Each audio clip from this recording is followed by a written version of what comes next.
What's up, y'all? We're live. It's 7 p.m. here on Sunday on the East Coast. And let's join an arena, which hopefully we're in time for. So as you see today, this is a special stream because current repertoire will be decided by you guys. So type the moves in the chat that you want me to play. You see I late joined this arena, but we should be the strongest there, so we're immediately at the top, but I didn't get a game in the first round, kind of unfortunately. But I'll be paired very shortly, and get ready to see some absolutely crazy openings, because it's going to come from you guys. As I just ping.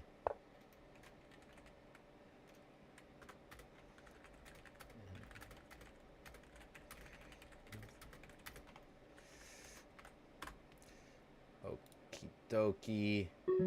Berserk. Against, oh, we got a London. Safari Home Moscow. 1229. I don't... Seems like a random amalgamation of 3 words to me. Alright, wait, let's play in our London Crusher 9000. Come take my rook, Mr. Safari. Unfortunately, actually, they do have a draw, which is just coming back and forth, but they're going to come take my rook. Oh my goodness, this is my favorite line. The London Crusher 9000. So they come take the rook. It looks very, very good. How could that possibly be wrong? But e5 and immediately bishop to b4 check. This is a brutal, brutal check. The queen can't help, even if there was something to block there. Takes would force king takes d2, because the queen can't be distracted from defending the rook. She can't come up, or else I would take the rook. And now after king e2, my next move, and I have a lot of good moves here. I have so many good moves here. b6, bishop coming out is strong. Knight coming to c3 is extremely strong. But my favorite move in this position is probably... I was going to say d3. Although knight e4 might be even better, now that I think about it. But this is a filthy one, just because pawn can't take because it's illegal. Queen can't take because the king... but the king takes d3. There's no obvious follow-up there. So I'll jump in knight e4, trying to bring my knight to c3 for a devastating fork that's not obvious to deal with.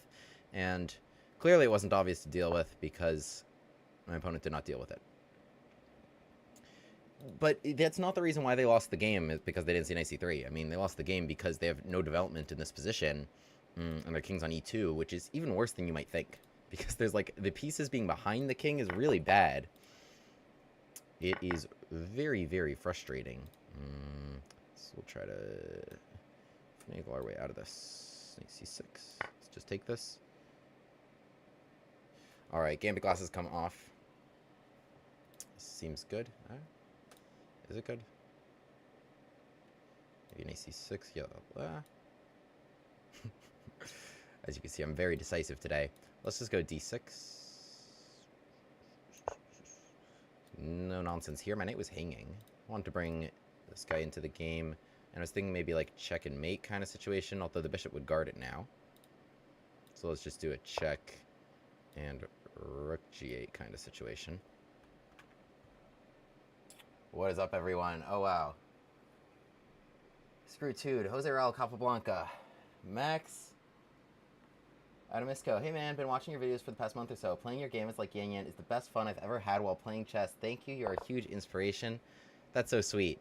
That is so sweet. Love to hear that. The credit for the Yan Yan Gambit goes out to, obviously, Yan Yan himself. But the fact that it came from you, fact that it came from you, love your content as well, Mr. Adam. Gambit chat. Oh, that Blunderbane one.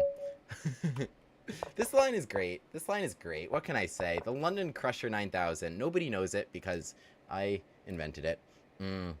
But yeah, I mean, everyone does this. They're playing bishop f4, they're playing e3, they're playing knight c3.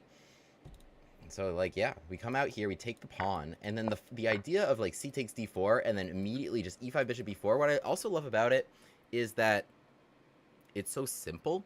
Like, there is a ton of theory, and I go over, like, all the theory, all the details. There's better options white can do, including e takes d4. But we're just playing e5 and bishop b4 check. And there's ideas beyond that, of course, but it's actually very, very simple that your next couple moves are e5, bishop b4 check, and this, it's so brutal. It's so brutal. Bring the king to e2, and then there's d3, there's bishop a6, there's knight coming to c3, as you guys saw in the game. So this was just, you know, my opponent they took the rook, and then check, and, okay, knight e4 wasn't the best. d3 was even better, but, okay, I mean, a lot of things are good here. d3, b6, look at this, it's -5, and I'm the one down a rook. And I'm the one down a rook, and it's -5. Yeah, that's how bad their king is right now. The d3 is just a fun one, because, yeah, pawn takes is impossible. Queen takes loses the rook. King takes isn't fun. I mean, yeah, still everything wins. This would be, like, almost checkmate. You're not really down a rook, because you can also take that knight anytime, so you're really down in exchange. It's not hard to come get. Okay, knight e4 is not... Bishop takes e5 wasn't even a bad move. That's how bad their position was. You had to lose the queen. Okay. All right, GG. Let's go back to the arena. That was fun. Safari Home Moscow. The thing is, there's no Safari in Moscow. So I don't really get it. Okay, 1794. Repost 1903. Okay, d4 and e3. Now, what I suspect that my opponent will be going for here is a stonewall. Ah, I was totally wrong. I thought they'd be playing f4, but they blocked it. Now they're just kind of moving around, moving lots of different pieces. a3, e3, knight c3. Nothing is really so consistent there. So I can play for c5. I can also play for e5. I guess now d takes c5 seems...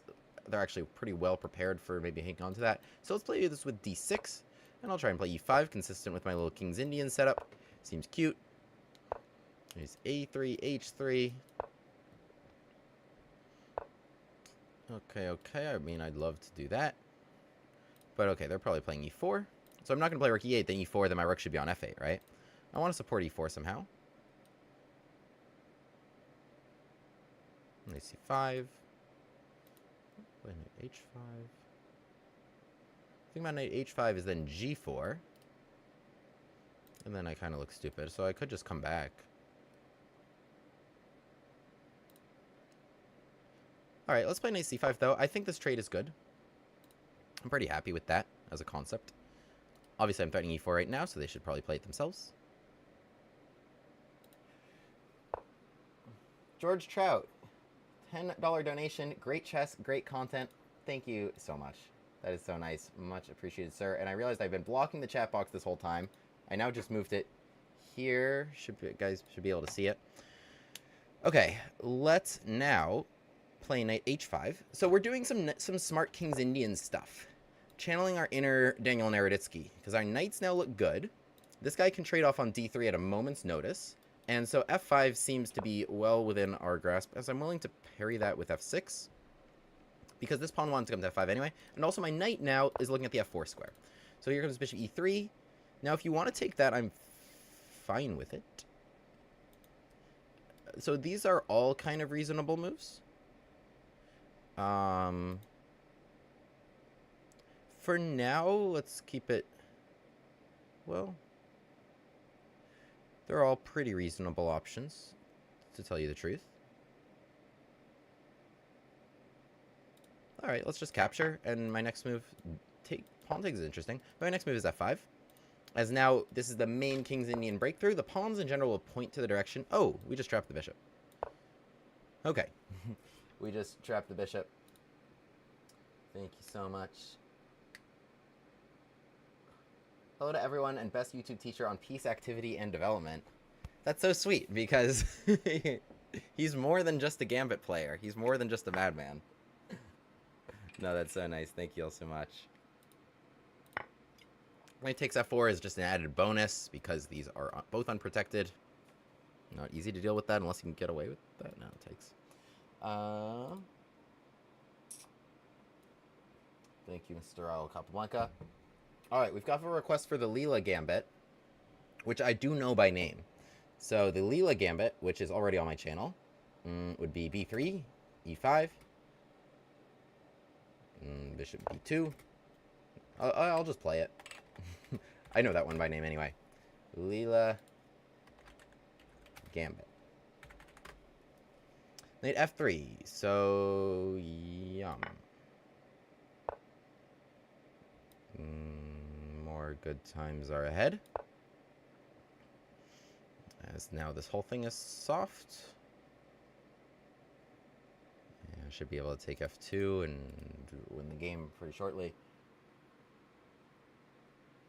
What are my thoughts on the Mora? Mora's fun, and I like a lot of content creators that play it. I think my biggest issue with the Mora, honestly, is how easily it's declined, which is that after e4, c5, d4 takes c3, black has the simple option that I do to just play knight f6, and then white has no better option than just e5, and you're just transposing directly to an Alapin. So any Mora player needs to also know how to play an Alapin. So, like, you know, if black had to go d takes c3 every time, okay, that's one thing, but they don't. And I don't advise any Sicilian player to learn that, because it's not, like, you could learn d takes c3 theory if you want, but there's no reason to, because you're already having to learn Alapin theory, and so if you could just transpose to that every time, why wouldn't you?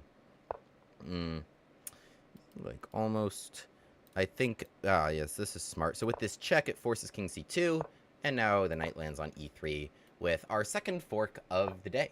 Our second knight fork of the day. Isn't that cute? Alright, we're still playing this out because reasons. We're still playing this out because reasons. Check. Bring them all in. I'll bring our rooks. Do I want to play pawn takes, or do I want that for my rook? Rook c8. It's cute. C takes. I have queen takes e2 with the pin now. Ah, he saw it. Rats. Rook f1. I'll just take it, I guess.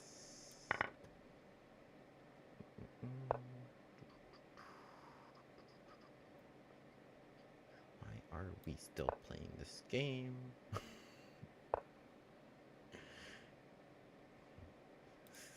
Google resign. Google this word.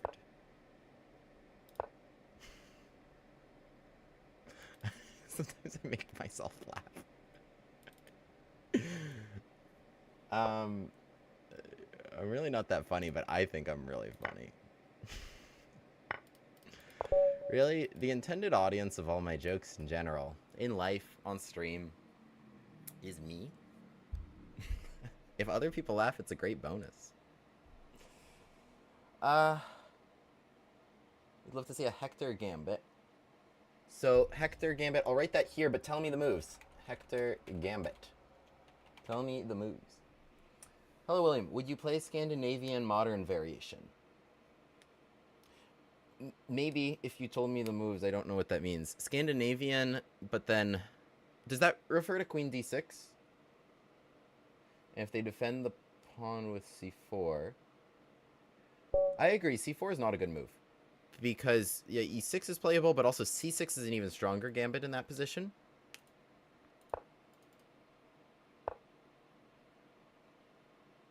Laughter is infectious and an antidote. Love that. Domin63. I feel like I don't know. Not that anyone would understand my username. First initial, last name, because if they didn't know me. But I feel like it's just some weird usernames today. Alright, we had a Philidor, but they broke the Philidor structure. The knight should be on d7 for this exact reason. That bishop b5 right now is an annoying pin. If the knight was on d7, this is very effectively parried with c6. Pawn takes d4. We actually have a couple good options. Queen takes d4 is honestly kind of interesting. But I'll just go knight takes. And I'll go here. Just enjoying my space. Can come back and take it. Either way. Come back. Come here. Maybe I'll take like this. Seems kind of spicy. Now a6 was kind of useless, right? And so if you go pawn takes, now bishop c4. And actually my bishop is very well placed there. I think, like, not that knight takes e6 was such a brilliant move, but I really like it. Because if I went bishop c4 directly, not that that was a bad move, but knight e5 at any moment can kind of like parry me away. They have b5. They can chase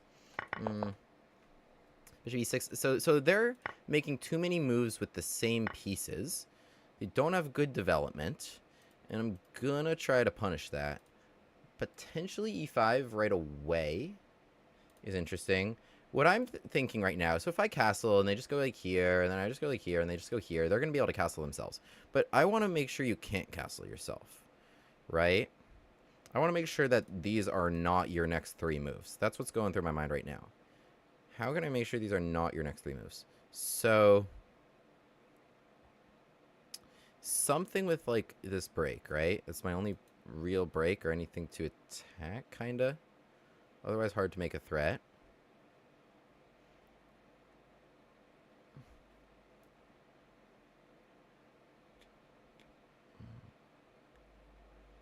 All right, let's start them off with e5. And the reason why I like e5 right now, before the knight comes to f6, is because takes I have a very obvious follow-up with just checking here. This exchange I'm actually okay with, because castling long is not an option for you. And now, how are you getting these guys out? Yeah, you have to play knight e7. I took away this square, right? So knight e7, now you're still a few moves away from castling. Okay. Now I'm without the light square bishop, which would be the most effective piece right now. That's okay. Things happen. All right, let's continue to make things difficult on you. Let's stop a knight move, which is what you want, which is knight g6 in here. Now with h6, this makes this soft, but I can't do it right now because g6. Unless I can. So takes, I guess you have queen takes, and then check, you have queen f7, and you're probably okay. The other option is check g6 and pull back, probably to h3. That's actually the most enticing option. Let's double check that though. Here, g6, queen h3, bishop g7. Now defends the rook and attacks the bishop. So if I play bishop f6 in that position, am I winning? Takes knight f5.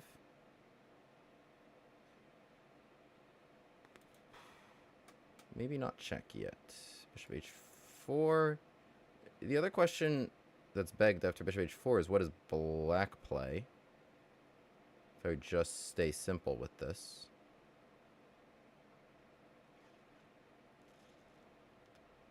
h4, queen d7. Okay, let's give this check. After g6, I'm just going to come back with the pin on the rook. g6 takes h5, takes d8. Doesn't get anything. So g6, queen h3. Oh, they went there. They thought they'd be safe there. And they do have a big clump of pawns. They do have a big clump of pawns. But we're going to try to make them not safe there. Maybe knight in. It's not obvious why they're not safe and where I can attack. g6, I'll come back. Bishop g7. Oh, I have a brilliant move in that position if that happens. Oh, it didn't happen. Wait, but that would have been so nice. Okay, let's pull back here.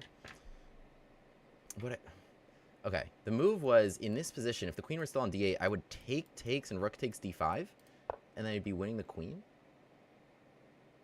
Okay, their rook is defended, so the bishop is hanging. So we'll move. But regardless of what's happening, I guess the other thing is knight takes e5 is on the table here, right? I think, yeah, my bishop has nothing. On e3, not doing anything. Gotta just come all the way to c1, which is fine. Okay, we're gambiting that pawn for rook e1. Feels like I should have a lot of compensation. My opponent is quite good. Knight takes, he takes, rook takes. Yeah, my opponent's actually pretty brilliant. This might be solid for them. I need a move.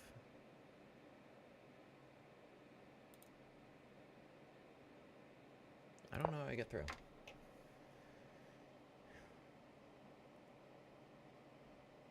Is queen g3 possible? Attacking here and here?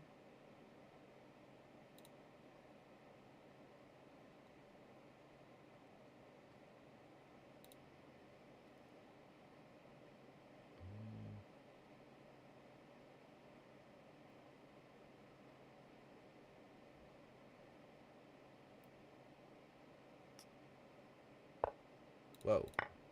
Wait, what? wait, they... they had played unbelievably well and then just hung a piece. This is crazy. Okay, what? I think this is working. Because then takes like that with the slick pin. Oh, king e7. Why didn't I see the king can go to e7? King e7, although check? This wasn't necessary at all. Oh, wait, now that I win the queen. Wait, my opponent rattled off like an incredible series of moves for a minute there. So I do this weird check because I thought I might be able to mate, but I don't think I can. I'll just take the queen like a normal person. Unless... e5, king c6, check.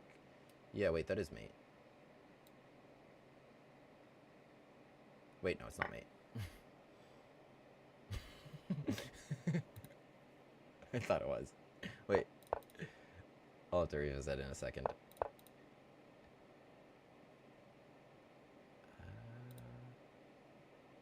Wait, where is the mate? Take this.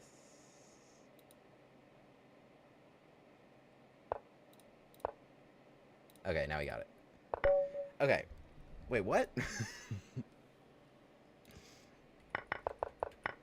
What a game.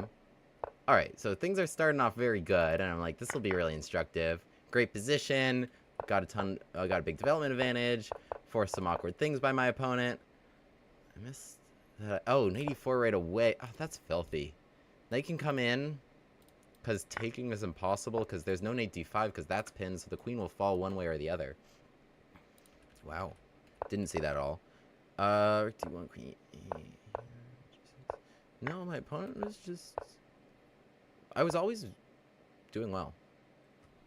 Even in this position. Where I thought I wasn't doing well. I don't know, it's just a lot for a king to bear. There's lots of pressure here. I don't know, I forced king d7. Okay, maybe I guess I played better than I thought I did. I don't know. And then from here on out, okay, there was some checkmate. Rook e5 would have been bad. Yeah, it didn't quite work. Okay. That was some... Okay. Alright, fun game. Let's go back to the arena. What's up, everybody? Sorry.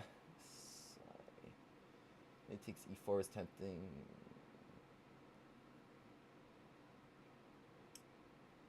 Hector Gambit. Okay.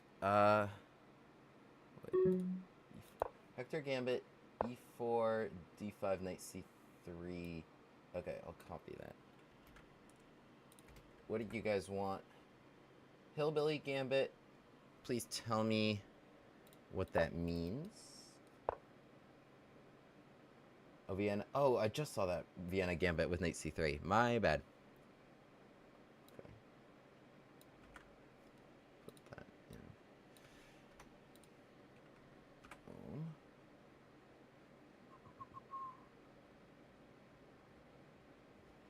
All right, let's, in the meantime, play a Goring Gambit.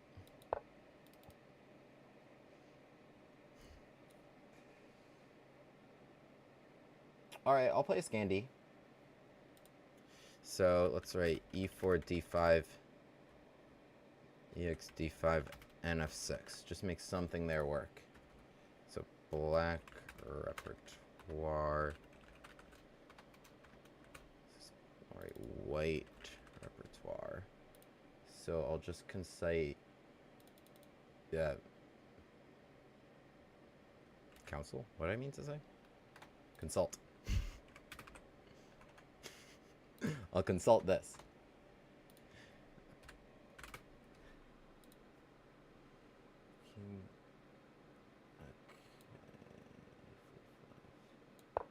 King's Bishop Gambit.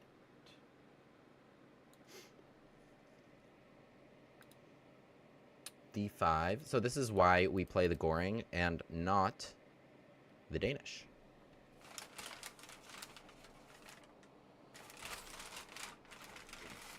The reason is because if we had played the Danish Gambit with d4 on the second move of the game here, takes, and then c3, then d5 would be a great move.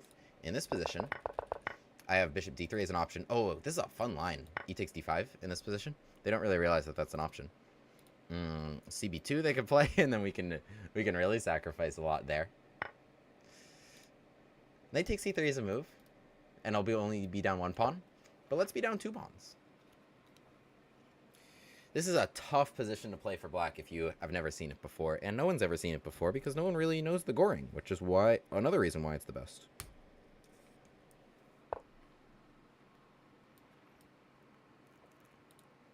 This move does not inconvenience me. Should I go check and knight c3? Just kind of work my way around it.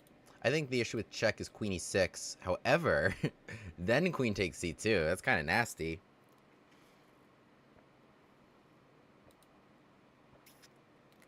Well, actually, let's think about things here. Queen takes c2, knight b4 is probably not what we wanted, and probably better idea than I gave it credit for. Because queen e2, queen e6.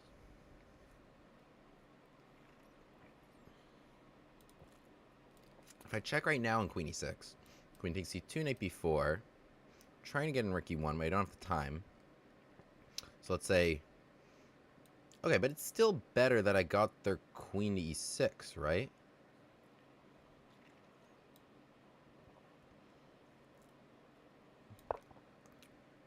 And if you don't play queen e6, then I'll move around it with knight c3. Yeah, I mean, this knight b4 move, somehow not obvious. Oh, bishop e7. Okay. No, I mean, that's also totally valid, but I was just going to try to tempo the queen like this. Now I expect queen e6. Queen takes c2, knight b4. I don't have check, just bishop d7. The knight is protected. E6. So how can I make things difficult here? Knight b5 takes. It's not undealable, it's just kind of annoying. I mean, this would make the most sense, but knight b4, I guess I just play queen d1. I have nothing better than queen d1. I guess takes, queen takes, knight f6 or q. The position's probably still pretty tricky. Other options like bishop e3, knight f6. How do I cause black another problem there? And probably some sort of knight b5 idea.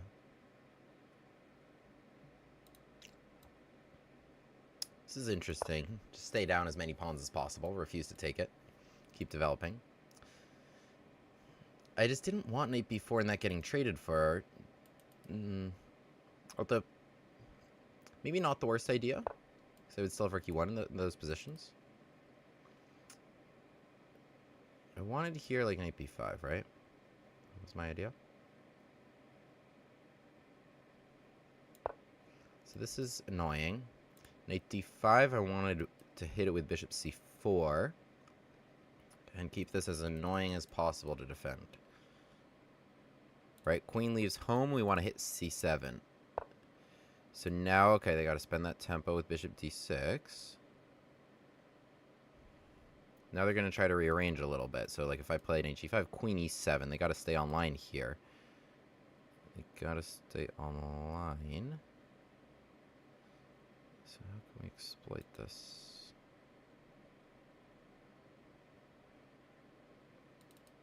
Honestly, a move I like a lot right now. I was going to say queen takes c2, honestly. Knight b4, I thought queen takes c7 is even playable.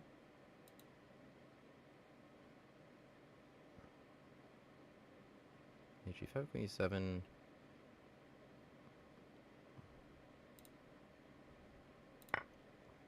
And the reason is because castles I have an h5 and I would take h7. Otherwise, knight b4. Yeah, I think they missed this. Knight g5 and I'm taking h7. So this has to be a success. This has to be considered a success.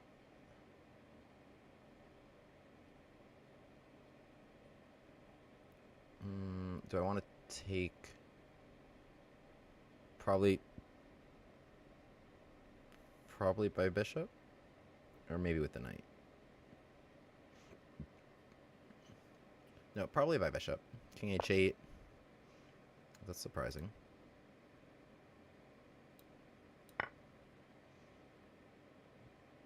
No, I mean, not a bad choice. Okay, takes. I'm just down on the clock, but we're even on pawns, and my position has to be much better.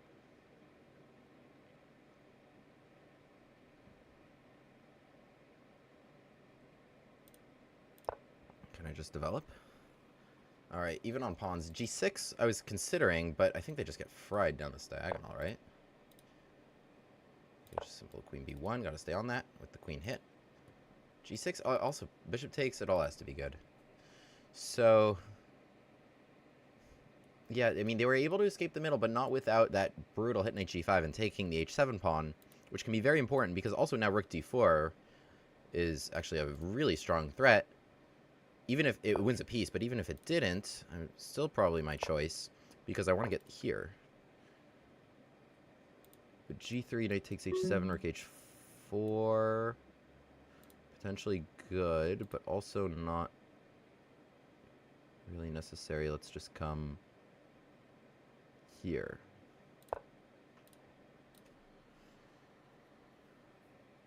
Alright, let's be a lot faster. G3, well, okay. But yeah, their idea of bringing the queen to h5 was a good one, because if they didn't, my rook was just going to cut across and win the game. Which I will still try to do. This is hanging now. Oh, no, it's not hanging. Queen takes h2 is going to be checkmate. Alright, let's just try to move here. Let's get our rook across, right? Any knight move and the rook comes across. Which would be pretty strong. I think this is also effective. Just because knight takes g4. I was going to bring my king to f3 even. Oh no, my knight is just hanging. Wait, okay, this is just crazy. But yeah, knight e5 check. Ooh, wait. This wins.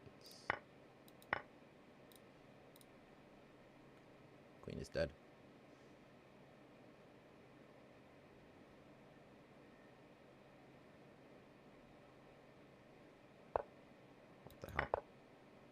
Stupid.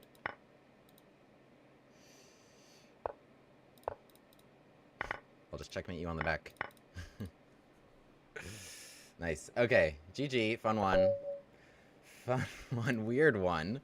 This bears analysis because it was actually a rather interesting Goring Gambit for a number of reasons.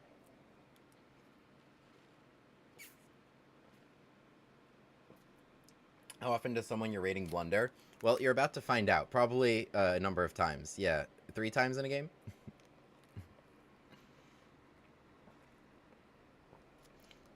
I'm kind of surprised I got away with this one. But okay, let's see. I feel like... Yeah, I don't know. Sometimes I just get away with it. But maybe I shouldn't be. So, takes c3.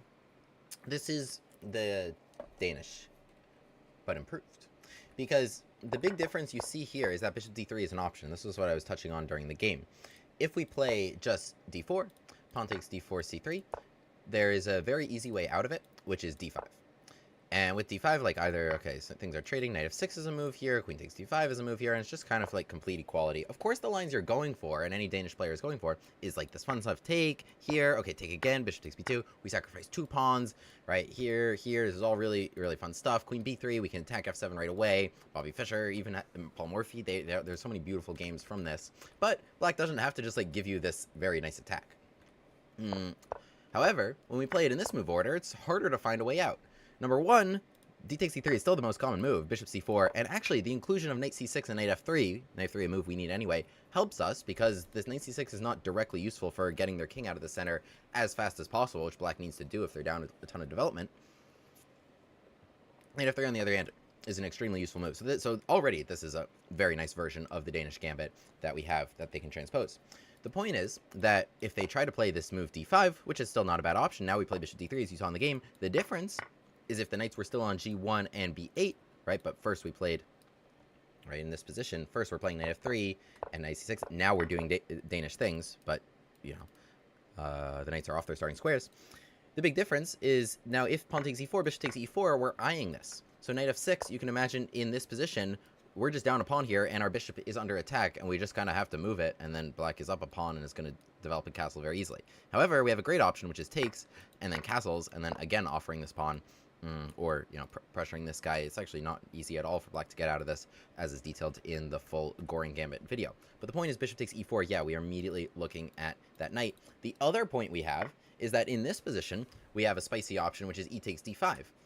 I hit the down arrow key. E takes d5. And e takes d5 would never be a good move, would never be a very effective move, unless the knight were right there on c6, because e takes d5 attacks this knight, right? Even in full Danish acceptances, here, whatever, like d5 is always the move to just kind of bail out of things. Like even in this position, like you can just play d5, and it's like totally fine, you just need to kind of give back one pawn. E takes d5 doesn't achieve anything, now like, this could just go here and here, right? E takes d5 doesn't achieve anything, you just blocked your diagonal. However, when e takes d5 attacks the knight, that makes a big difference, right? E takes d5 now attacking this knight, you have to deal with this, you have to like keep coming out, right? And they could have thrown in c takes b2 here if they wanted to fully accept my gambit, but they only wanted to give one pawn, which is fine, which is understandable. But after takes and castles, now we're in a very, very fun situation. Black has a ton of options, right? Like playing this position as black is probably a little overwhelming, because like you could take another pawn, or knight takes c3 can attack your queen. You could try to castle long, you could try to castle short. Either way, my rooks are just going to kind of come to these nice open files and going to attack your queen, going to attack all the weak points, and I'll just have fun with this position, right? Like, okay, there's theory you could build from here, absolutely. But I just kind of had fun with this position. c2 I thought was creative. Queen takes c2, knight b4 figured was their idea. What did I miss here? Queen e2, queen e6. Oh, I can block. Well, okay. I guess it wasn't so bad. c2, I mean, they threw that in because they wanted to drag my... Obviously, I can't play bishop takes c2. I don't want to trade queens, right? I'm up a pawn. I'm attacking. Sorry, I'm down a pawn. I'm attacking. Those are two reasons not to trade queens. Right? Queens you want to attack the enemy king. My king is much safer than theirs. Therefore, I want queens on the board. It's hard to attack without them on the board. c2 is played, queen takes c2. Yeah, knight b4 I just found very annoying, even though maybe it wasn't so bad, but I just played queen e2 to kind of get out of that. Bishop e7. Yeah, I think my opponent kind of missed this idea of knight c3. I was going to say misjudged, misevaluated, but missed would be the word. Knight c3. The fact that c2, okay, I've gotten out of both the things it was forking. I don't have to spend a tempo coming over to take this pawn. I can just jump in there with knight c3. And now, okay, I'm still down two pawns. We're having a lot of fun. We're attacking this queen. Queen jumps to e6. Do I want to trade queens? No, thank you. Do I want to trade queens? No, thank you. Right arrow key, not down arrow key. I play bishop e3, and I continue to develop pieces. Black is still a couple moves from being able to get their king out of the center. Right? I didn't want queen takes c2 because knight b4, and I'm just not interested in making these trades. I'm just not interested in allowing this, even though I do have this really crazy option of knight b5 and with a really weird queen trade coming that is just a total engine line. But just bishop e3, right? Makes total sense. My last few moves were simple, were very, very simple, right? I played castles, I played queen e2, I played knight c3, I played bishop e3. I just got my pieces off their starting squares very naturally. And now when knight f6 comes, I'm not just going to be like, oh yeah, let me take my pawn, let me develop my pieces, and you'll also castle, whatever. To be clear, that's not even the end of the world. This is still total compensation for the pawn, right? You know, this is the max you're risking. This is the max you're risking. Okay, they get their king out of the center. The max they're risking is they don't get their king out of the center. So knight b5, right? We talk about f2 and f7 all the time in chess as points to attack, which makes sense because you look at the starting position of chess, and this seems defended a lot of times, and this seems defended a lot of times. This does not seem defended a lot of times, right? As the third pawn around the king. But the thing is, castling just deals with f7. c7, c2 is very weak whenever the queen is traded or leaves home. And it's an idea I exploit all the time in my openings, because right here, I've been looking at c7 as like one of the key unprotected points in their position, g7 being the other one.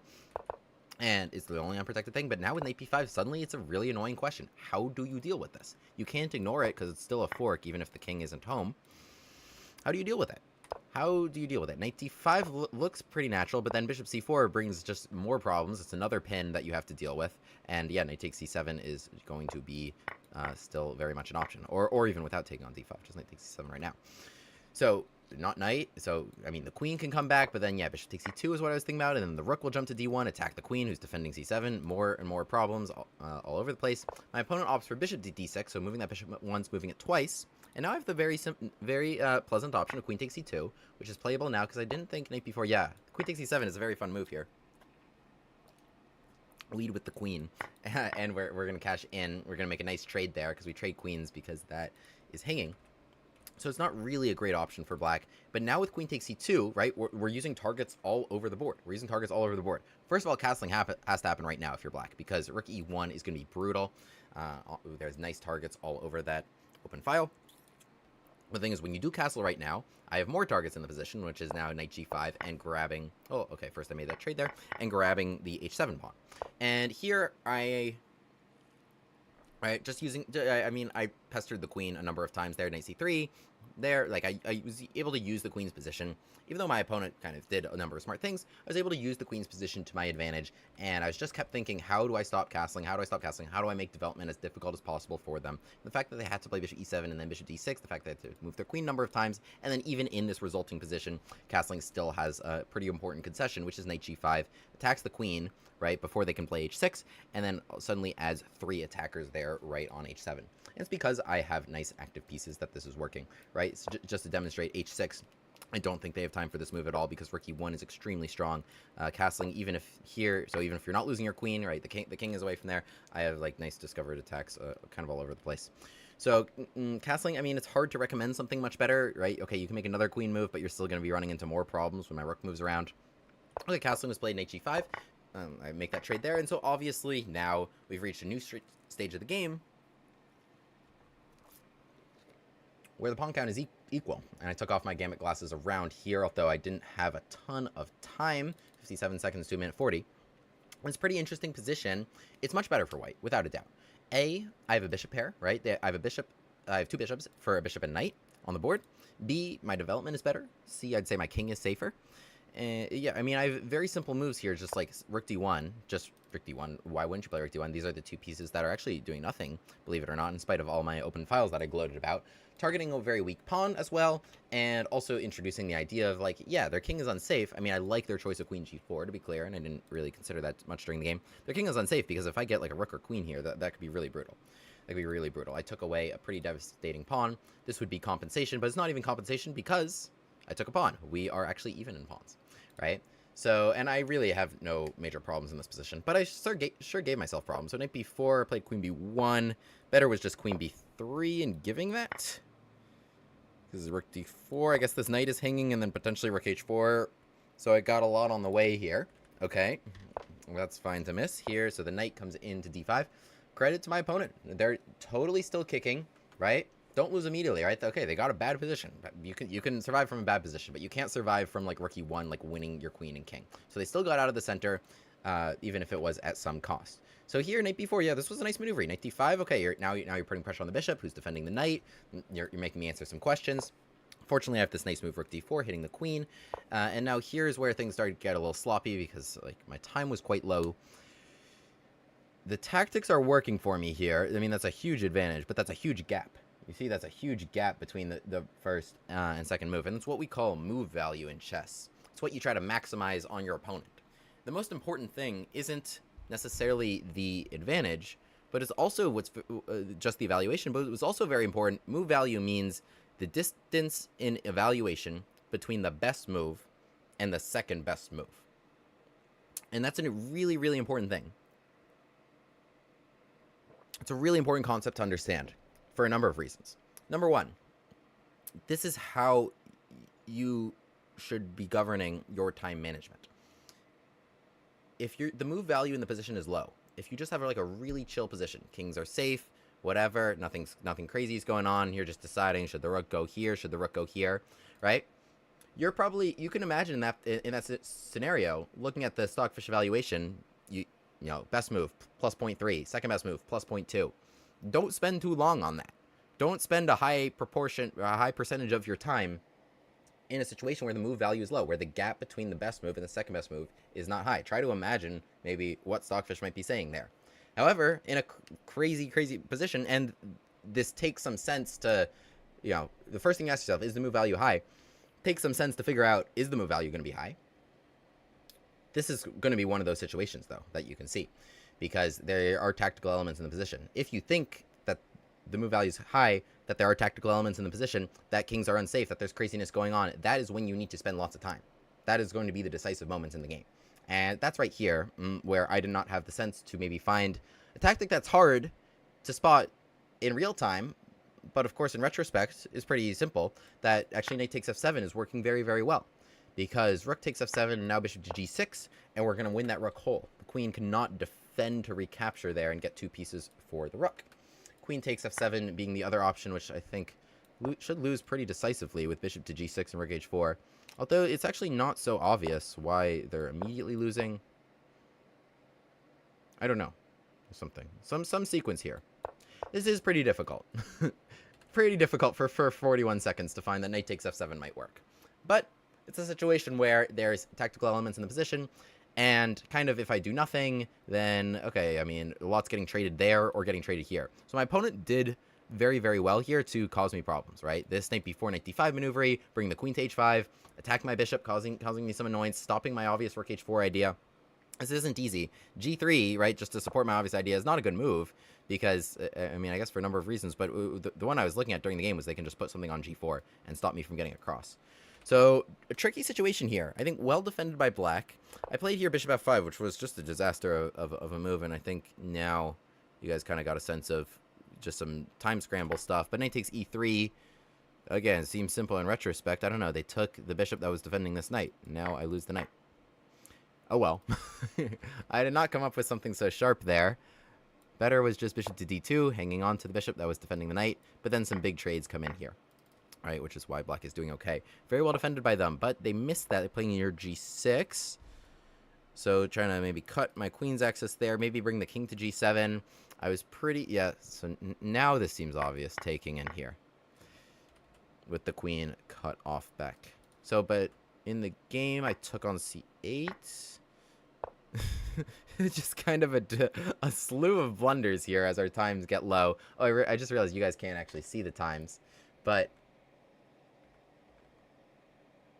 No, you guys can't see the times.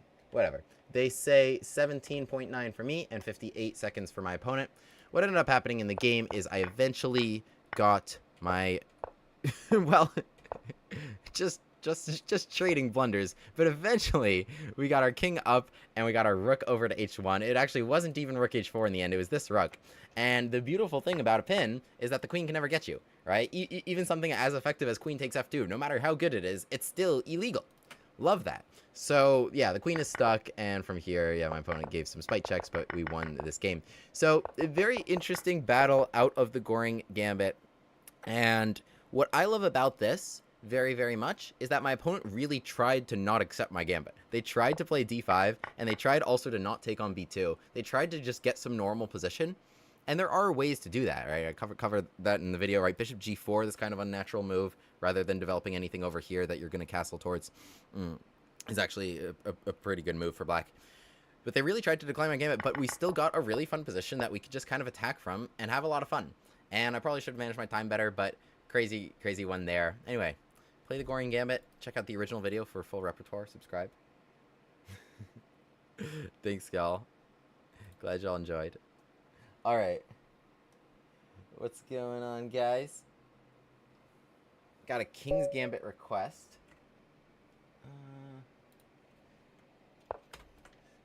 Oops. I said King's Gambit with bc4. Black repertoire. Oh, I see. It says here to play d5.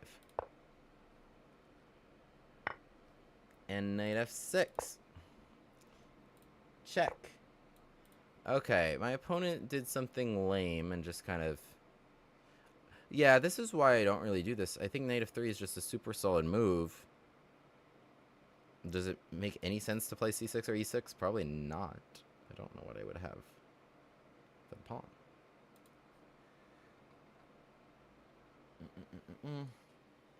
I should probably just take it.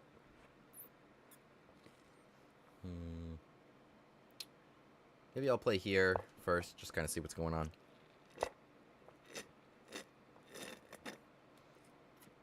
What if I did this?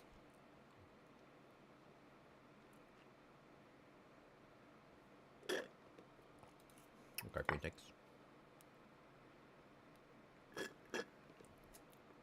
H3. I'll bring my queen to H5.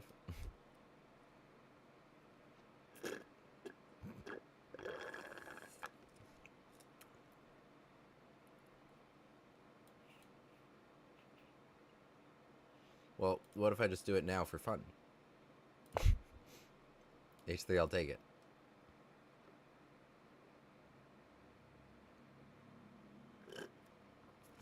Seems interesting. My opponent is actually doing some reasonable stuff. I'm just doing some crazy stuff. Thing is, if they could put a bishop on f4, it would kind of foil my plans. Yeah, because I wanted to put a bishop on d6. Okay, let's castle. Seems annoying. Seems like I'm trying to take this guy. Maybe e5? e5 because we got pins all over the place. We got pins all over the place. Can't take with this guy. Can't take with this guy because of that. Ooh, bet you didn't see that. e5. Oh, what a brilliant move. Bishop takes, knight takes. That's all I need. What a brilliant move. Also, to make this even better, after bishop g3, e4, I think I'm just winning material. Knight has to move, and then I take e2. Sometimes things just work out.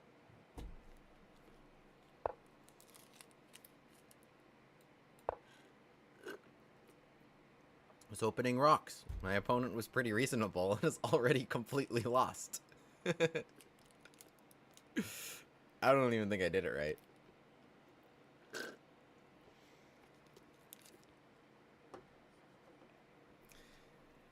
Knight f6, yeah, my opponent... So, this is how I'd recommend you'd play. I would recommend knight f3, because c4 invites, like, c6, which is a very strong gambit. d4, okay, there's some theory you have to know here. Knight f3 is just a very solid move. And if knight takes d5, right, white has no problem just here, here, here, c4, and just as a very small advantage. Not a small advantage, even a pretty nice advantage for white. I'll talk about that more later.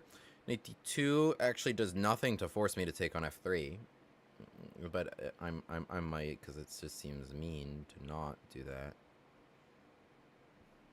On the other hand, I am pretty mean.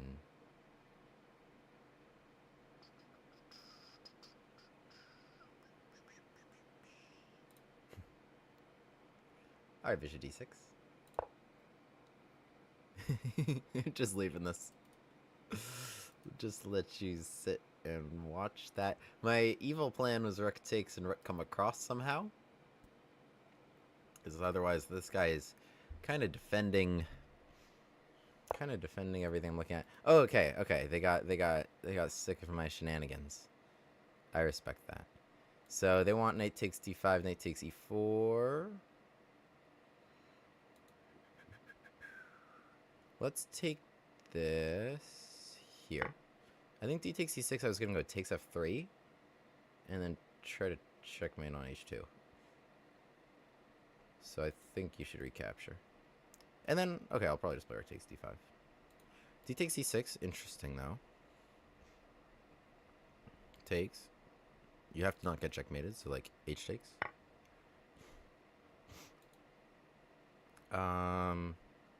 Knight takes, knight takes.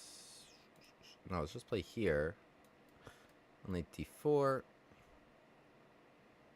And no, they still have the same problem. Knight d4, I have knight takes d4. Attacking the bishop. If takes, knight takes g4, I have a hit on h2. You can't take my knight.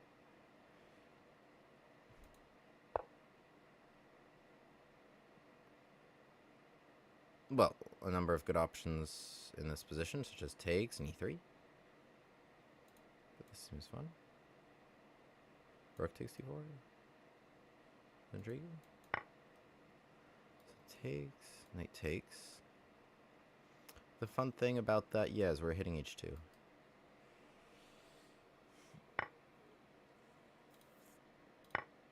Writing h2.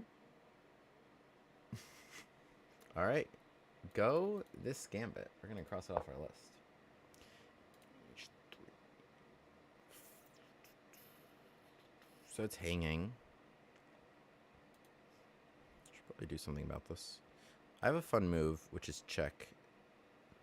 What do we think? Crazy?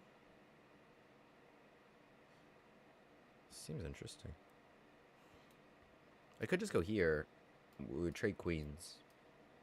I take it, and I winning in the endgame. But this seems fun. So takes... Queen takes h3. Takes queen takes h3. Takes here. And like h5. Trying to open that up. G5. I'm sure it's winning.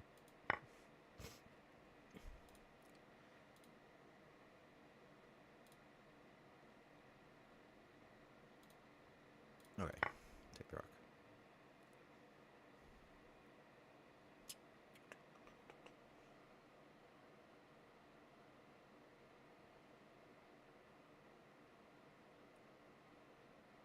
Can I request a Spanish counter gambit? Yes, you can. That's my own opening.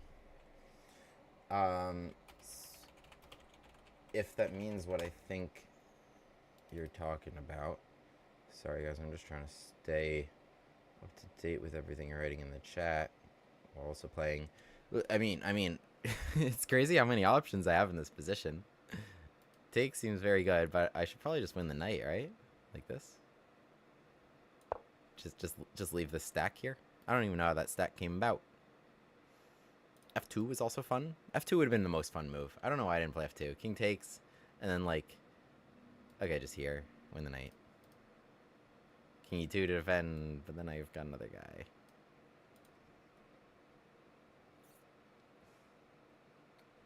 Ponziani counter gambit. I'll write that down. E4, just in case that position ever occurs. That's oddly specific, but I love it. C3, F5. Okay. You want to see a Ponziani? Okay, that one I actually do know by name. I can just write that. Queen takes F3.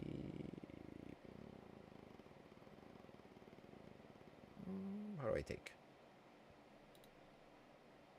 Rook. Okay, we're a rook ahead.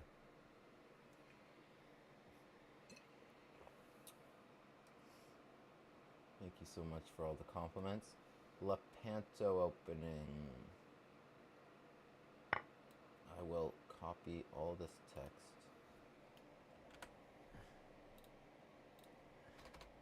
And sort through it. Sorry, that was probably really close to the mic. This seems like good things will happen if I do it. I probably should have gone like this.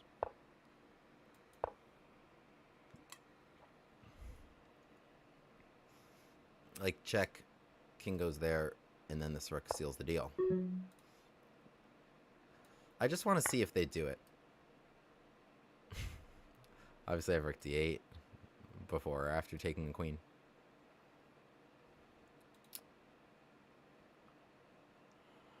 I think they realize now it doesn't work. Do I have check? I'm actually so surprised that doesn't work. All right.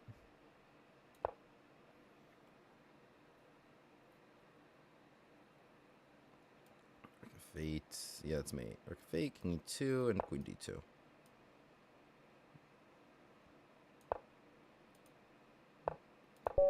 Nice. GG. Yeah, fun game here. We tried out our first scan. D5 takes, knight f6. It just... Yeah, like I was saying, so if you try to cling on to the pawn, I mean, this is a gambit, but this isn't actually a good gambit. Because takes, knight takes e6, this is already very, very good for black. The pawn on c4 looks very stupid. e5, black gets a ton of development really quickly with bishop c5 castles. Not obvious where white's pieces go, even if they're able to get like this and castling. Sorry, and castling, then, you know, just very simple to just stack, pressure d3, probably win that pawn. So just great stuff there. If they play with d4, okay, there's the Portuguese gambit. There's a lot of theory here.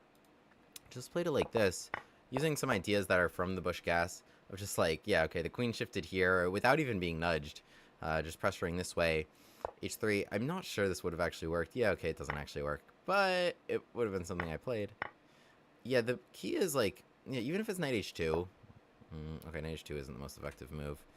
But, okay, knight e5, I guess, is even more effective. Bishop g4 is probably their next move. Queen can come across. Yeah, I mean, my other pieces just aren't out to support the queen in this endeavor. But okay, we went for it. Knight c6. Just had a lot of fun with this. e5. Pin worked out very nicely. Otherwise, you know, my idea would have been bring the bishop to d6, attack h2, remove this knight as a defender to checkmate there, and so that would provoke h3, and then I would sacrifice with the bishop on d6. That's probably why they brought the bishop to f4, but this worked out actually really, really nicely. But yeah, I was really overestimating how much this works. When the bishop is on d6 is a big difference. The knight can't move.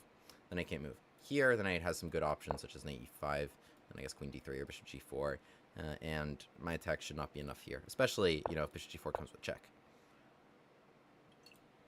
What do I know? It doesn't even work properly here. Okay, but at some moment. All right, GG. Hourly Blitz Arena. Oh, it's all done. That was my 5th game. It just didn't count in time. Just didn't finish it in time. All right. Let's try another Hourly Arena.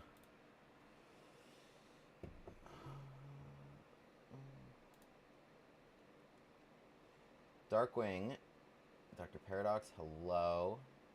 Darkwing asked, how is the chess boxing going? It's going quite well. It's going quite well. I have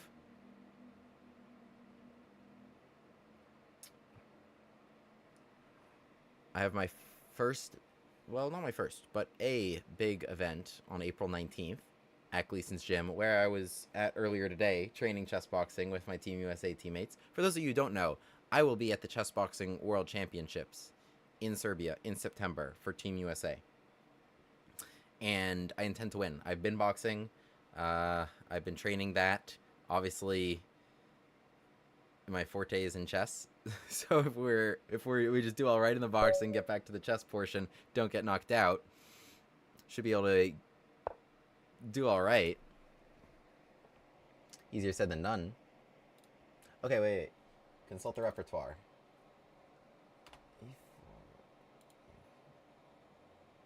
E4. So, I think the requests were with e5. Because yeah, that's what the Spanish counter gambit is with.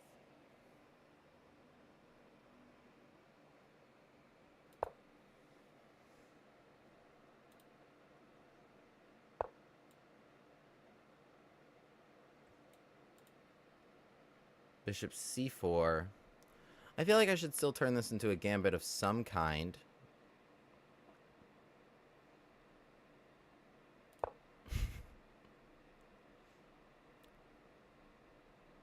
Frank D. Los Santos. Okay, that's not a good move. This was in a Schrantz video, so I know it's not a good move. I think it's with e4 first. e4 and then d5. Knight is no other square. They're all covered. They are all covered. Where do you go?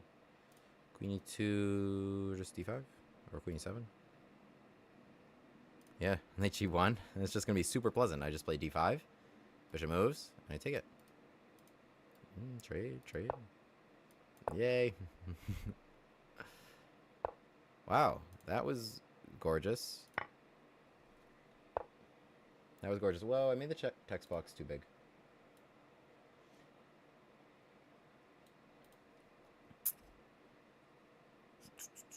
Okay, knight can come to g3. I can get out in front of that.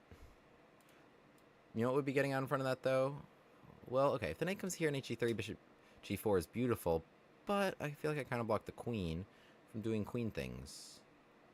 Go off queen? I'm so funny. So, queen h4, bishop takes d5.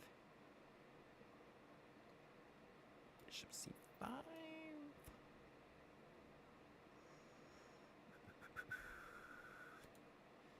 It all seems pretty nice to me. I think...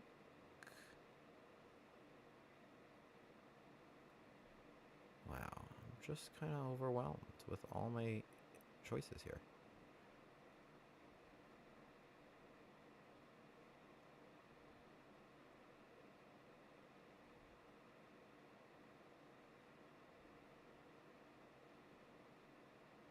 should go here. Even though there's d4, even though I'm like encouraging that, the hit on g2 is really brutal to deal with right now. That's what I wanted. Now I'm going to play bishop d6 and kill you.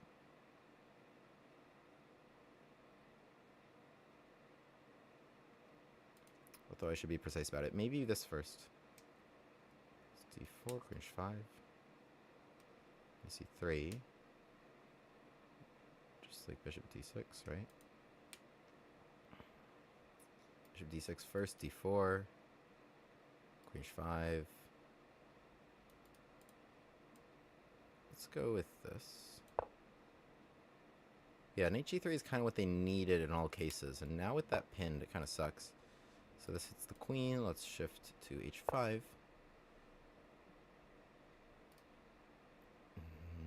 Not easy to deal with. And also I have knight d4. That's if bishop d6 doesn't just win the game immediately, which it might.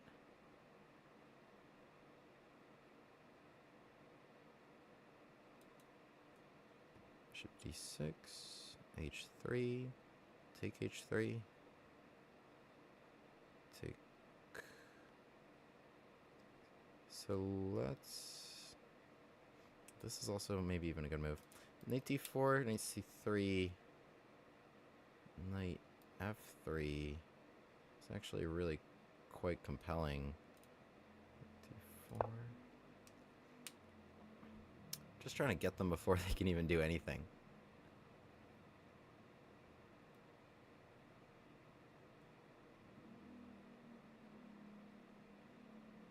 This is brutal for white. Oh, okay. I mean, but this just loses a piece. I just take and take back.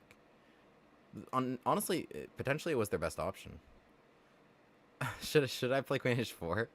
Queen d2? Do I have even better than just winning a clean piece? No, it's not that good. Alright, well, they took away kind of a very fancy finish. They took away kind of a very fancy finish that would have resulted if knight c3. I'll show it after. g3 played. Should I take b3? Should I take b3? I could go on e2. There's no point to that. Underneath of it all. I should take b3. Six shooters, hallelujah.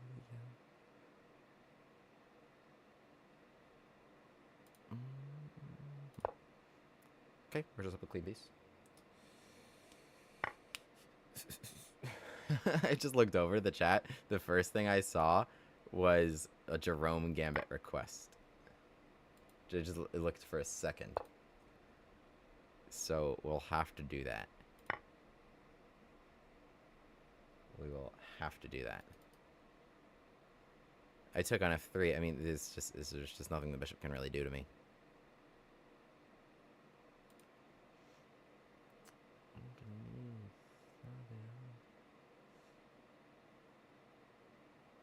E4, E5.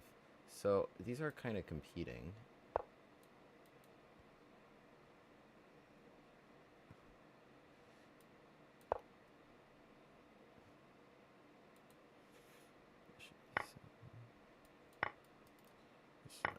Trying to read the chat while doing all these things. Should I take it?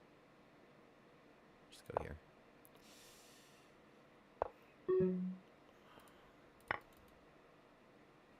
This would be mate. Okay, not quite. It would have been. No, it wouldn't have been. King of 1. But then it would have been mate. Takes. Six shooters.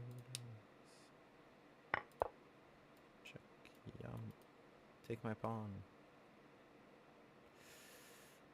31 seconds. Should be plenty of time for this. Clean piece plus an extra pawn. I think, yeah, it's a very effective opening. This is why I say in these positions, I should get back to it. Is there just a quick button on Lead Chess that just gets you to the current position? Or I kind of got to scroll down and click. Oh, it would probably be this button.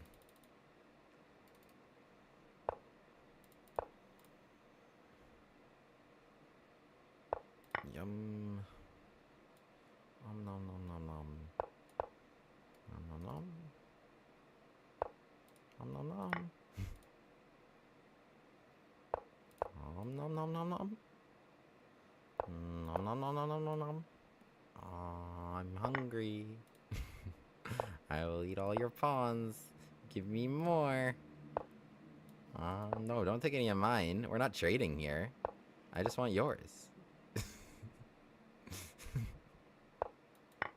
I just want yours. I just wanted to take them all. Go, go, go. Oh, stop it. That's annoying. I thought you would go there. Okay. Go, go, go. Stop doing that to me.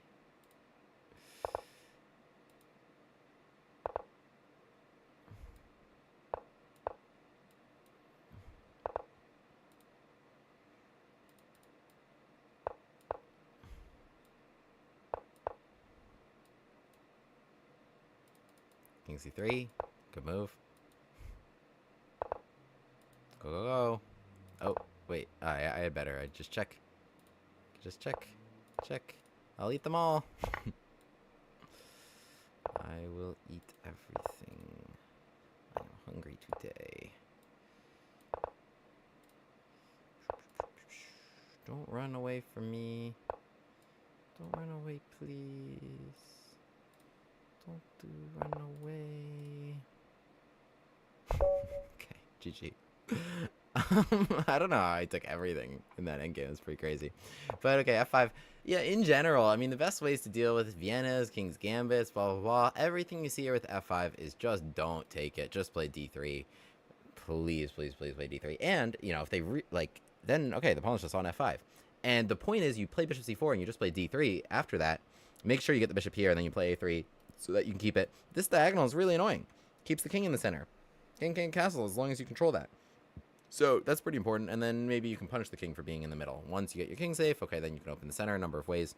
But then also, like, takes, and knight takes e4, that's almost always a good gambit for you. Like, there's be, like, some queen d5 follow-up, attacking the knight, attacking here. So, or these files will open in general. So, yeah, just play bishop c4, d3, stop taking this pawn, because when you do, you get all your pieces driven away, and I just crush you straight out of the opening. I mean, straight out of the opening. Like, I... not seen many openings go worse for white than this position on move 6. Here, queen g5, attack g2, and bishop g4. Big difference between d3 and d4, I guess. I played d4, queen h5. I think the point is I don't have knight d4 in the other case. My plan was just kind of keep attacking here and here. This weird move out of it. Okay. They played d3, though. Yeah, I mean, with this knight pinned, the pressure is overwhelming, and then with bishop to d6, you don't have knight g3, you can't bring the bishop to f4 because the knight is pinned, and yeah, there's just a ton of pressure here. Here comes knight d4, attack again. Knight c3 wasn't even played. But yeah, I thought I was... No? No? You're gonna tell me it doesn't work? This knight g3... Oh, the point is they have queen takes f3. Yeah, I need to get my king out of the middle. They have queen takes f3 because of the pin on this pawn. You can just take it. So, yeah, that line I was calculating didn't work.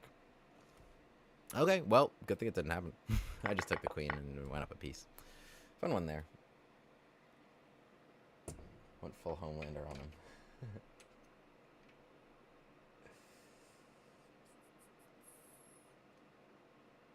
Okay.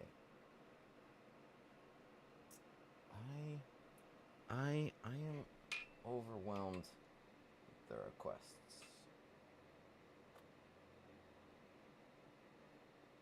Okay, Rousseau Gambit, I see a lot of people writing. Oh, that's the line I just played. That is the line I just played. Did I used to play the Rousseau but found the Bushcast more entertaining? My biggest issue with F5 lines in general is that I think they're easily declined by playing D3. If the bishop's on the other side and you can play D3, I think white is just doing fine. In a lot of cases. Not in every case, but I think just as a general rule of thumb, bishop on c4, pawn on d3 is smart. And it's kind of hard to play around that a little bit. Okay. Looking at my repertoire here. Coldplay, I like that. Okay, e4, e5. I got a lot of requests with that. I think what we're going to do to guarantee one of these is a King's Gambit, which I was just talking about a little bit. Okay, it's a King's Gambit with bishop c4. Was what I had written down here. Now to rattle off knight c6 immediately is quite something.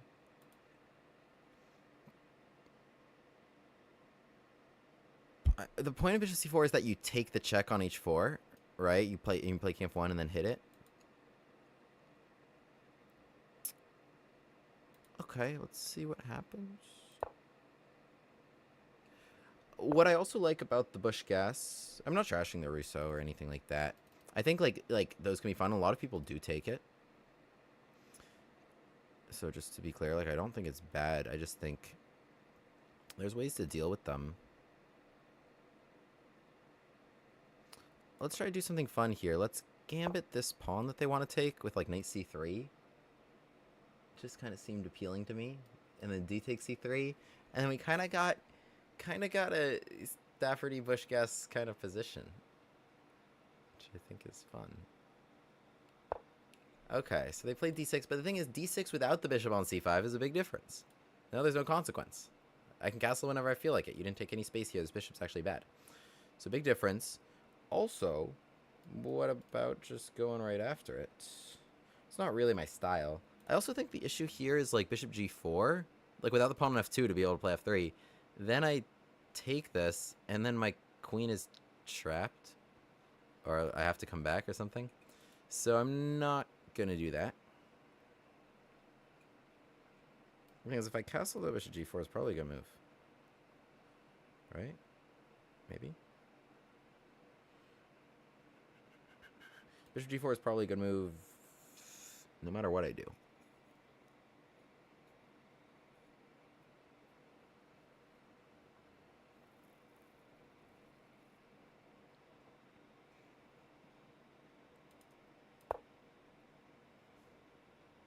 Here. Yeah. I mean, that's in general how I'd recommend setting up after putting the bishop on c5. You put the bishop on g4, and then you fight for, like, getting a knight in there. Okay, but they just go here. Kind of harmlessly. Just push d3. Because I got my bishop on the other side of this. Again, I do think this is a good move. But it's not the end of the world by any means. So now, we're going to kind of move across, or we're just going to play f5. I think with f5, there's d5. I like this.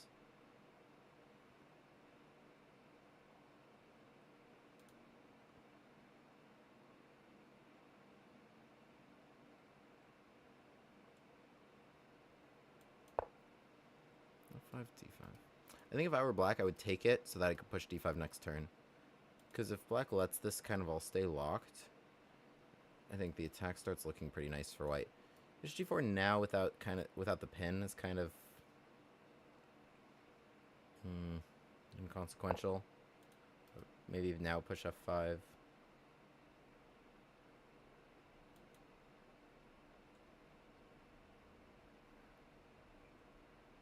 c3 takes 2, c4.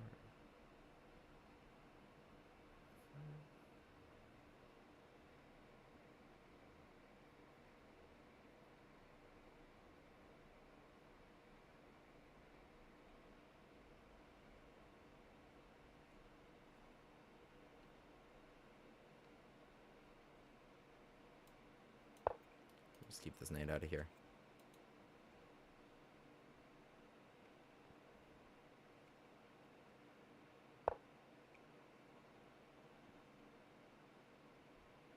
This is just hanging now, though? Well, not really, because they can take f3. So we make this trade here.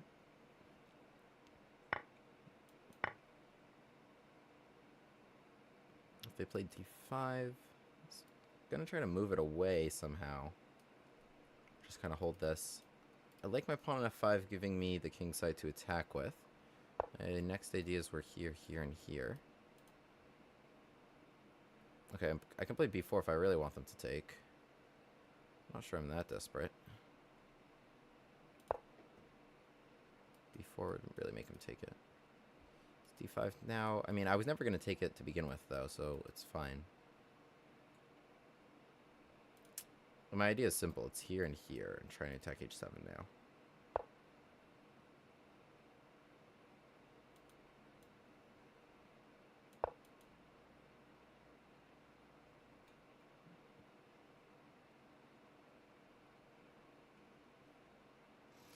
I don't think I've played this so brilliantly. It's like, yeah, for example, this is hanging with check. So just develop. Okay, but we should start getting cracking over here.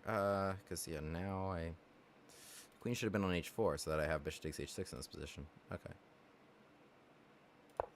I think g4 is a good move, isn't it?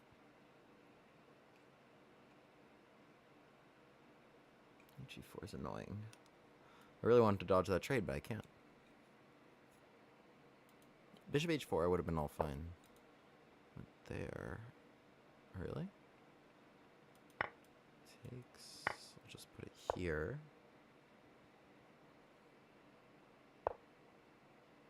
Now we come out. Some big ideas. Sacrificing, rook coming here. Now it's kind of all coming together. I think they had better options. h7. f6.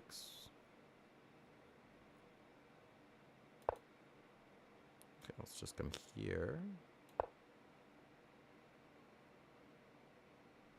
Okay, wait, knight f6. I mean, I don't want to repeat. Okay. Thankfully, I didn't have to deal with that. Oh, this is strong. e5. That's great. Look how well that works out. f6 coming, knight coming to e4. Oh, beautiful. Yes. So my pieces all achieved their dreams, but I'm not sure they deserved it. Or I made them deserve it, really.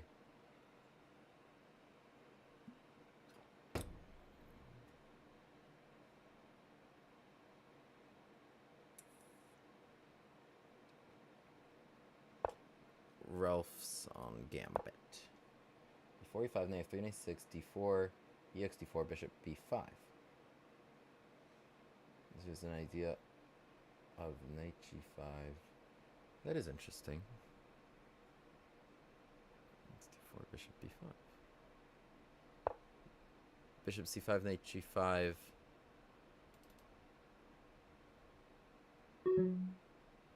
Okay, I'll deal with that in a second. Let's go here. More effective might have been takes in f6, threatening queen g7. This should also be quite good. I mean, you just gotta figure, knight takes f6. How do I win? Pin? It's not a pin, but it's good.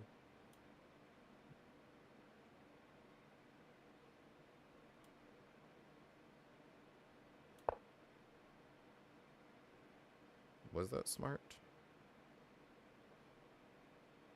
Knight takes e4 will lose to, I don't know, just something. Knight g8.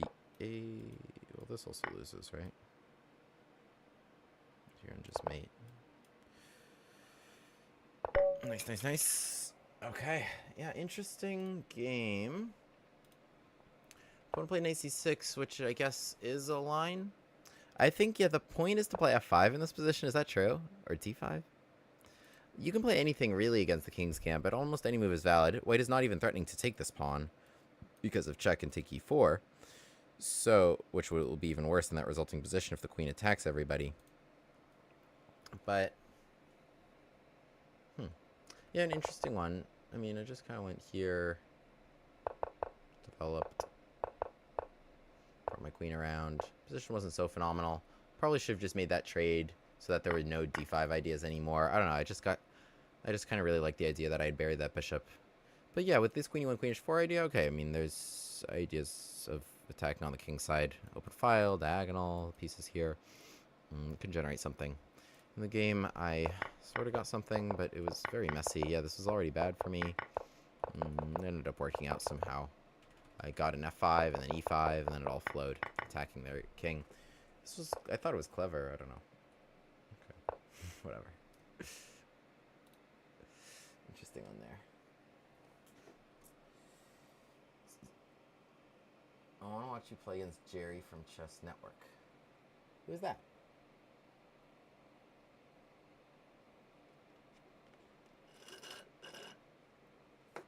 All right.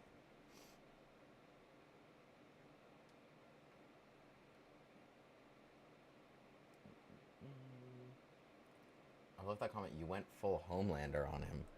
Brutal. I had to stop watching The Boys. It got... I don't know. It got not my taste.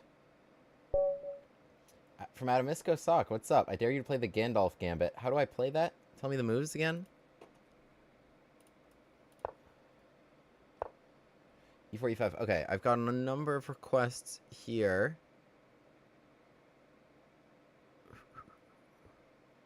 Okay, I got a request for the Ponziani, and I think it's kind of crazy. I've never played a Ponziani, so... I'm so proud. I'm so touched. Someone played a Bushgas Gambit against me? Wait. That's so nice. Okay, wait. Are they gonna do that?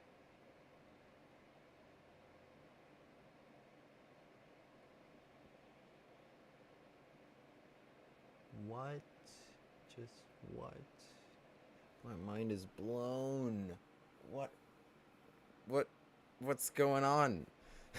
they're just Jeroming me. Should I play King F1? Should I play King F1? Okay. I'm so upset. I'm so upset. What's going on?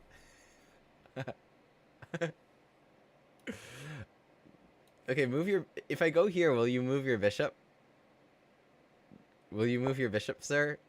If I decline your Jerome?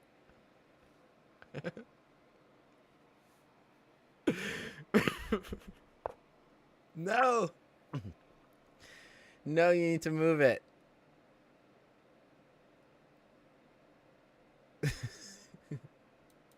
Move the bishop. Let me sacrifice my bishop.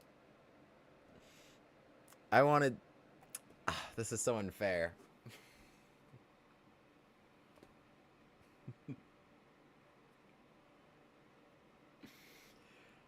I'm not really sure what happened here.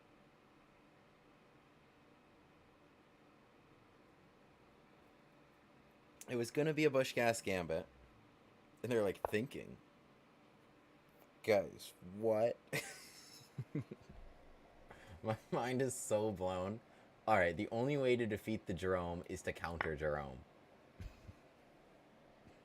He played c6 right before they got a chance to play d5. I am gonna counter Jerome. Just coming in here, just sacrificing the bishop for absolutely nothing. Okay. I have no words. Yeah, put the glasses in reverse. True. I didn't expect that to happen. Okay. We're really just messing around here.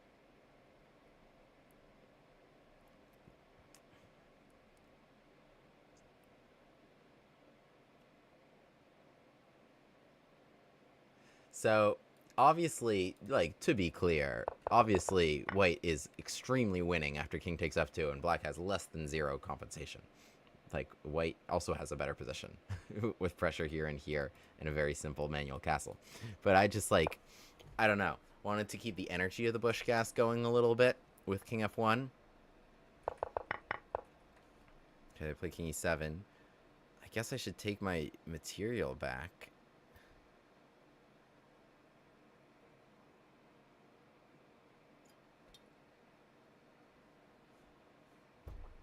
What is there to do?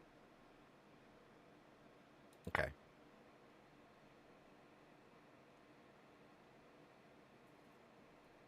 e4, d5, ex d5, knight f6, c4. So I already tried that. My opponent unfortunately did not play c4. But that does seem very fun. E6 takes, and then, yeah, and then let them take F7. I like that. Yeah, I did see your video on that. King takes F7, rook E8. You are the man. You are the man.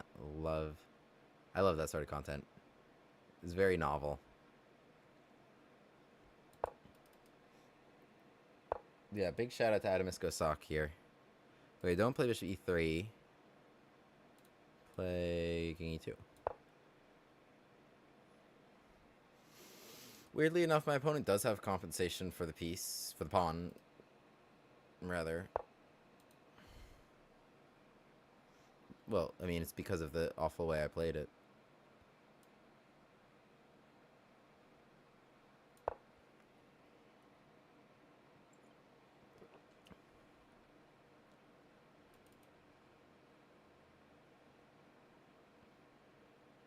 Just develop here, takes B2, I'll just play queen D2. This is like a Jerome war. It's the Jerome war. We both really tried to be degenerates, but only one of us can be even more degenerate. Okay, take my pawn. There's no way this guy's the type to take a pawn, right? I would probably just step up and coordinate my pieces. Okay. Okay. What do we got? Gotta activate my rook. Play H3. Open up. Both our kings are weirdly located, but I think, yeah, I'm just a pawn ahead. Just kind of chilling a pawn ahead.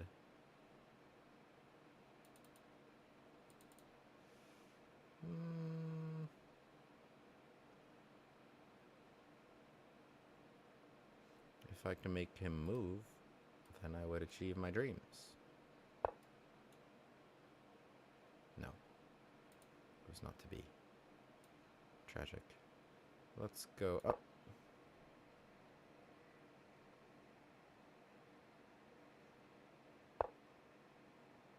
Whoa.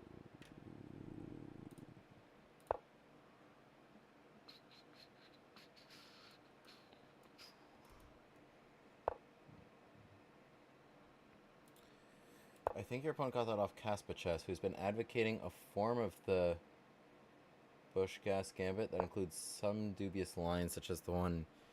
I don't understand. Someone literally... A YouTuber literally got on the internet and said, play bishop takes f2, unironically?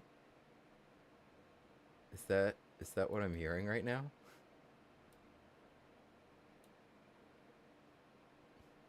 And then people listened? Just do that? Like, this is actually an advisable choice? Just go bishop c5 and take 8 f2? If so, what?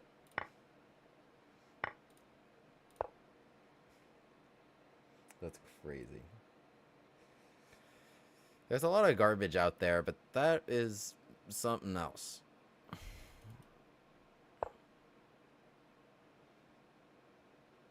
People need to take seriously the platform that they have and the fact that people might actually listen to you and that is a big honor and privilege that you should not spoil by peddling garbage.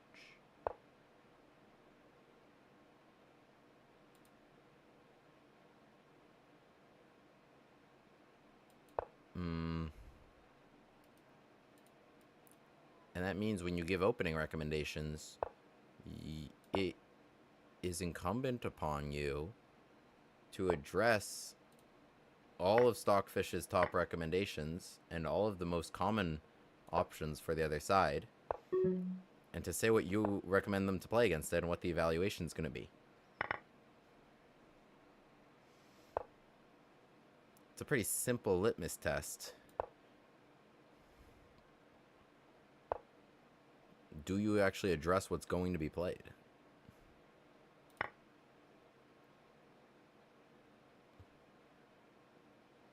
There are very good content creators out there who make very strong opening recommendations.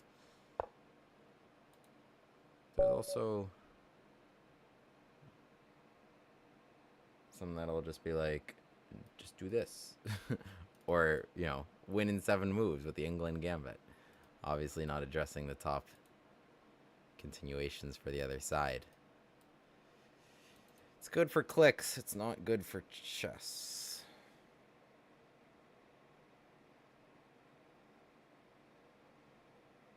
He likes weird transpositions and trappy lines. Okay. I mean, same, but I feel like if there was one person in the world that's a titled player that would be sympathetic to that sort of play style, it would be me. But I'm not sympathetic to that. Just a firm line in the sand between playing gambits and playing aggressive openings, and then just like playing garbage or hoping they don't find something, right? I don't know. What can I say?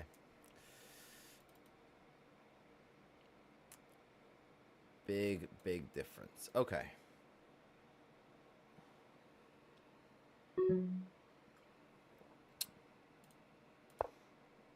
What do people want me to play? Play the Polish. I wish I knew opening names, guys. That feels like one I should know. I really don't. Write to me what you want me to play. What if I play like... Okay. What do you want me to play? Least favorite opening to play against? That's a great question. Whoa. Might be this.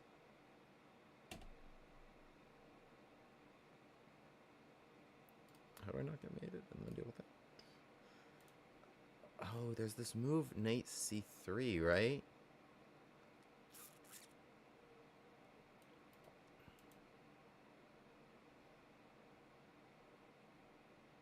Okay, wait, what's going on? I play here, and I have 6 as my next move, right? I defend this. I just leave the f6 square open. I'm actually not sure what's happening.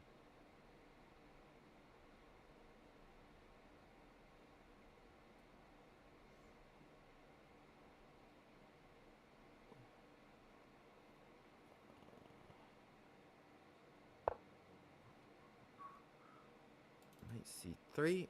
Okay, now I will play an f6, right?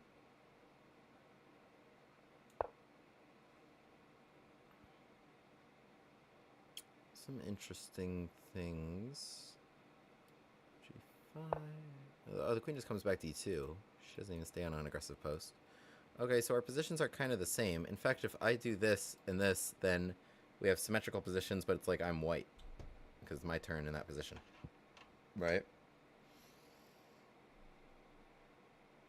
D4 takes. Can I use that? What I'm gonna try to do is use the fact that I can still maybe put a pawn on c6.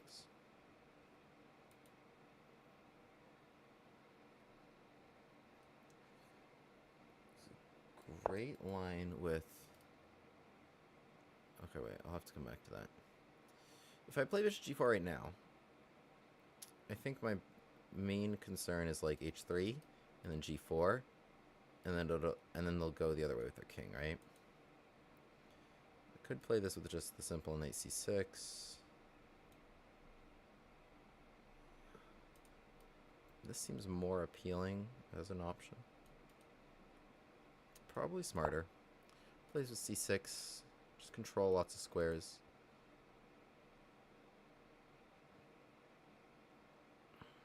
Knight a4. b5 takes. Come back. Bishop e6. It's probably good for me. So, yeah, this is pretty.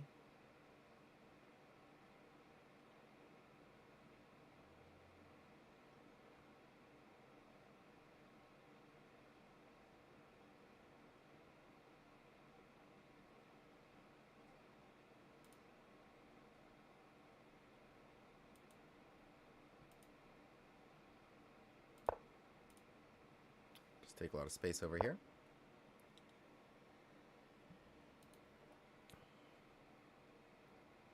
Maybe e6 is an option.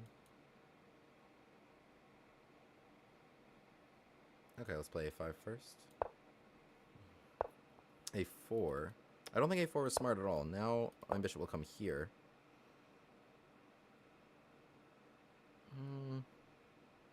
Or do I want d5? Okay, let's play... Okay, let's play castles. My king is not going in any other direction. I can play d5 alongside bishop a6. Okay, let's go here. None too afraid by this move. I think my knight will complete pretty nice maneuvery here, right? This is the best way to deal with pins. Well, unless... Yeah, I was going to say, unless they're not castling at all. Which they don't have to. They can go like this. F5 played. Okay, let's just take it. Yeah, so I don't have an HG6, unfortunately. I do have E4. Takes, queen takes, rook takes E4. Could also play this with D5. Castles.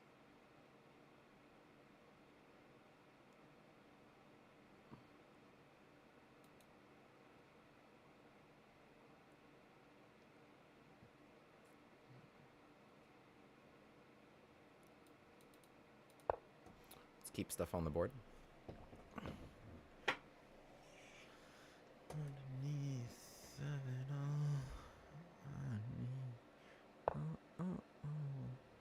That's a little surprising.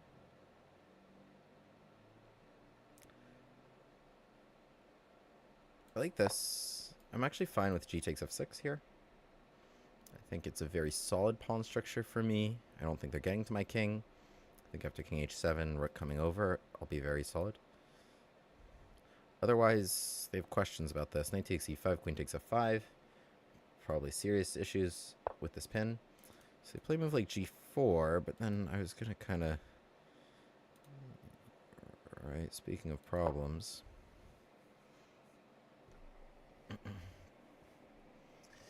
I will say, my knight on f8 has not been effective. Ever since the pawn came to f5. Thing is, the pawn on f5, though, I mean, it did give me this whole center. They're fighting, though. What do we got? h5...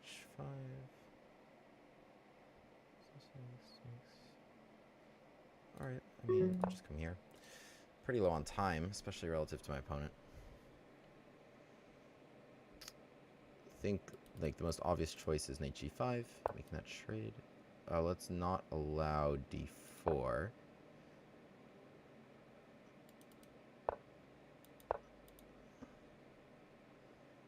b2 is hanging.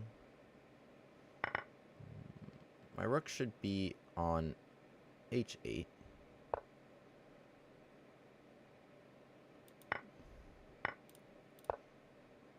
It's just a little tricky to arrange, but h3 is attacked right now. My position's very, very nice. I mean, their pieces are very dead. Pressure here. King h7, rook h8. I mean, there's no reason why they... Yeah, probably it wasn't the best. Let's go rook e2. Alright, now I should take this. Well, actually, let's come back here, right? That's a route. That's a route. Look at that. Bishop coming here. Suddenly, rook h2 is on the table, right? Is the queen trapped? No. G1. That was close, though. Probably stepping up here. Lots of pressure. Okay, we trade.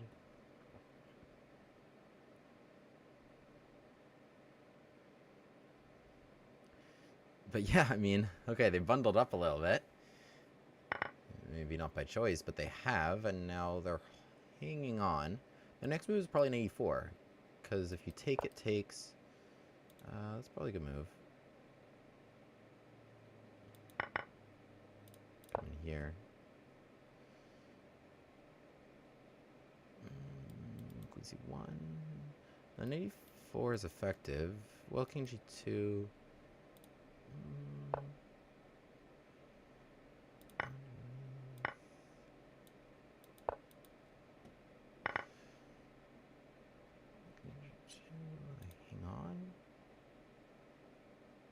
don't have a lot of time.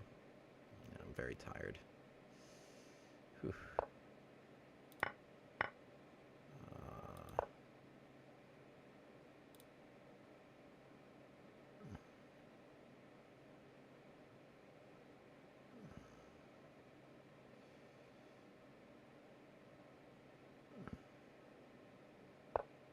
Oh, now I win. GG. H2 bishop 67. Bye-bye.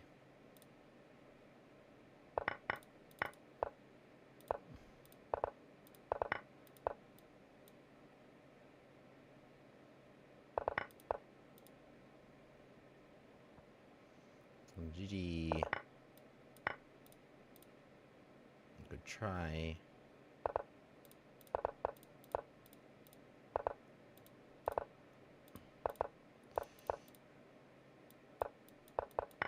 Oh, 0.08? Guys, I have 0.08.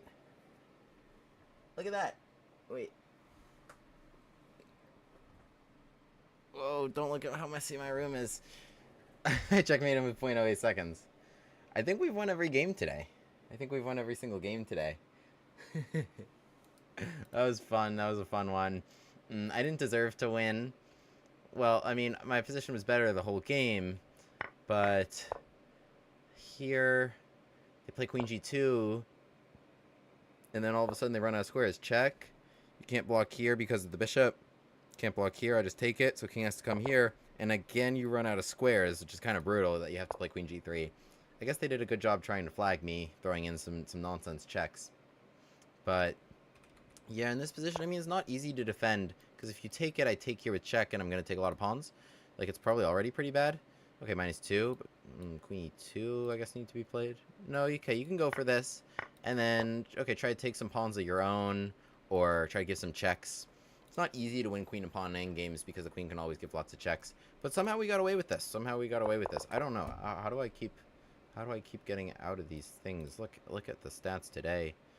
Look at the stats today. We've won. But my positions have been bad. So I don't really know why.